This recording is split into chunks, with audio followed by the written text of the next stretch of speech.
There is another world, a place of wonder, fantastic creatures and places, people and their stories. It is glimpsed only in childhood fantasy, or in dreams you can't quite remember. This is one of those dreams. This is a story from the Veilworld. Thingrim Crannegfind's Guide to Leybrinth. Under the surface of the Penhirthos Islands, Leybrinth is a colorful mage's town with the soul of a beehive. Much like an anthill, the outskirts of the city are a snarl of passages, caverns, and slot canyons, while the heart is a cluster of great halls, the likes of which rival even the gods in their high heaven. Ley lamps emit a dazzling rainbow of colors, and nowhere do they look better than in the sconces that line Convent Row. Admirers of architecture, the arcane, and the spectacular light shows will feel right at home, and adventurers will find no shortage of good stories and danger in the caves. A brief history. Thousands of years ago, Penhir and Hirthros were sparsely populated fishing islands, known more for harsh winds and misery than for magic. The islands did not become as we know them now until a major earthquake caused a ley line rupture, filling the caverns beneath the islands with a powerful force. A handful of locals quickly found that they were sensitive to ley, and discovered that the life of a magician promised more than the life of a fisherman, or a fisherman's wife. They founded the Ley Academy and the convent, and the rest is history. Spectacular architecture.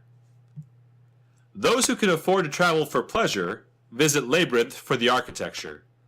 The influence of the famous Six Chiselers is everywhere, from geometric patterns and domed ceilings to spiral-cut passageways and stories written in cryptic symbols in the walls. Everything is grand, elaborate, and symmetrical, just as you would expect from a city that sprang up around the academy. I've never heard the word tetrahedron used so many times in one place. One of the most popular and revered pieces of public art is simply called the Time Fountain. It's huge, covered in streams and falls of multicolored, ley-infused water. The locals use it to keep time, seeing as there's no way to track the sun. It's very beautiful, but also very crowded. Live entertainment. The entertainment here consists largely of ceremonial dances. They're always done out in public, are accompanied by drum music, and are very colorful. The precision the lay acolytes display as they dance is nothing short of incredible. You've got to see the dance of the eternal flame at least once in your life. Beyond dancing, however, there's not too much to do. The locals keep very busy with their duties and have no interest in frivolity. However, you could always watch an artist or architect at work. There are lots of them about, and they're all are government sponsored.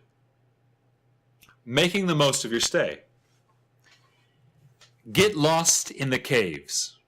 Well, take a guide actually. Without a guide, you'll get lost and die. Or get lost and get eaten. One of those two things. But go explore the caves. The mysteries and beauty the ley hides beneath the city are well worth the risk. That I can promise. Ask about the Chamber of Dreams especially. You won't be disappointed. Also, try the local fire mead. It's quite potent. Made from the mead of ley-infused bees kept under the city, it's also the only liquor the barkeeps will stock, so you won't really have a choice. The heat and potency varies with each swig, so it's as fun to watch other visitors try it for the first time as it is to drink.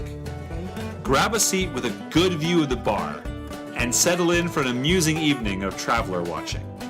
I mean that wholeheartedly. I'm writing this guide in a Leybrinth bar, and this wool peddler from the Shield Coast has been screaming for the last 5 minutes.